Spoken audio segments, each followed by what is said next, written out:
సరే, ట్రంప్ గొగ్గోలు ఏకాకితనంతో శాపాలు, సలహాదారుడు good bye, క్యూబాలో మరో దెబ్బ తప్పదా?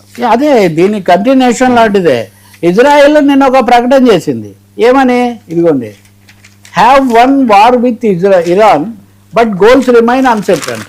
ఇజ్రాయెల్ చెప్తోంది have one war with Iran అంట, యుద్ధం గెలిచారంట కానీ లక్ష్యాలు నెరవేరలేదంట. అసలు ఇవన్నీ ఎలాంటి మాటలో మనకు చాలా స్పష్టంగా తెలుస్తాయి. ఈరోజు అందరు కూడా చెప్తుంది ఏంటంటే ట్రంప్ ఘోరమైన మిస్కాలిక్యులేషన్ చేశాడు, ఇరాన్ ఏదో హడలు కొట్టేస్తాను అనుకున్నాడు ఆయన, కానీ ఈ దెబ్బలో పూర్తిగా ఘోరంగా దెబ్బతిన్నాడు. ఇప్పుడు ఆయన ఏమని చెప్తున్నాడు, మేము చర్చలకు సిద్ధంగా ఉన్నాము, మాట్లాడడానికి సిద్ధంగా ఉన్నాము, కానీ వాళ్ళే ఇంకా అందుబాటులోకి రావడం లేదు అనే మాట చెప్తున్నాడు.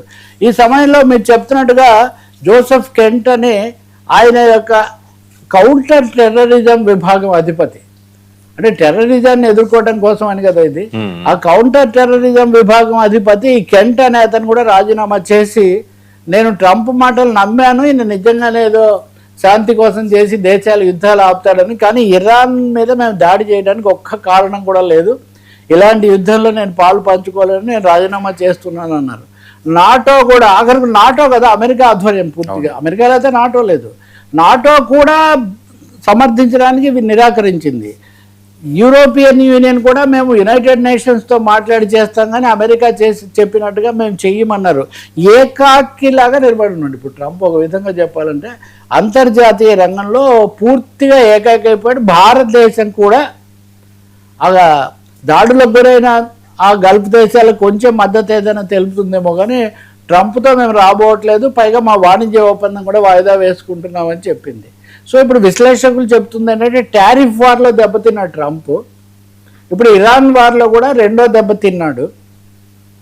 తిన్న తర్వాత దీని నుంచి పరువు కాపాడుకోవడానికి ఇంకా ఏవేవో ఆయన పిల్లి మొగ్గలేస్తున్నాడు.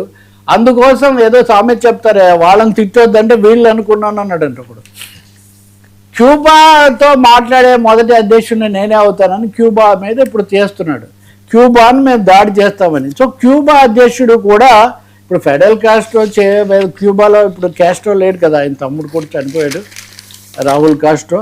ఇప్పుడు క్యూబా అధ్యక్షుడిగా ఉన్నటువంటి డిఎస్ కెర్నల్ అని ఆయన ఒక ప్రకటన చేశాడు. నిజమే క్యూబా కష్టాల్లో ఉంది, కరెంటు కూడా సరఫరా కావట్లేదు, ఆ చుట్టూ దిగ్బంధం చేస్తే ఏం చేస్తారు మీరు, మీ చుట్టూ మీకు ఏం రాకుండా చేస్తే దిగ్బంధంలో ఉన్నారు. నిజమే, ఆయన ఒక మాట అన్నాడు, వర్స్ట్ కేస్ సినేరియోలో ప్రాణాలు అర్పించైనా పోరాడతాం కానీ మేము అడుగు లొంగిపోమని. క్యూబాకే కనుక చేస్తే దుస్సాహసము, ఇరాన్లో కంటే రెట్టింపు దెబ్బ తినడానికి ట్రంప్ సిద్ధంగా ఉండాల్సిందే. ప్రపంచం అయితే దానికి చూస్తూ ఉంది. ఇప్పుడు సొంత సైన్యాలే తనను విడిచిపోతూ ఉంటే, కలిసి వచ్చే దేశాలన్నీ కూడా అడ్డం తిరుగుతూ ఉంటే, ఇజ్రాయిల్ కూడా మేము యుద్ధం ముగించామని చెప్తూ ఉంటే, ఇంకా ట్రంప్ ఎటుపోయాడు. కాబట్టి పూర్తిగా చరిత్రలో ఈరోజు times of India lead article అదే, రెండవ ప్రపంచ యుద్ధం తర్వాత మొదటిసారి అమెరికా యొక్క ఆధిపత్య వ్యూహానికి భంగపాటుకు గురైంది. అది యుద్ధాలు మొదలు పెట్టడం కానీ ముగించడం తన చేతుల్లో లేదు. ఇరాన్ మీరు ఎంత దెబ్బతీసినా వాళ్ళైతే దిగిరారు అని అర్థమైంది. ఏం జరుగుతుంది next we have to see. Right sir, thank you so much Rao గారు. ఇది ఈనాటి frankly with Telakapalli. Station to 99 news.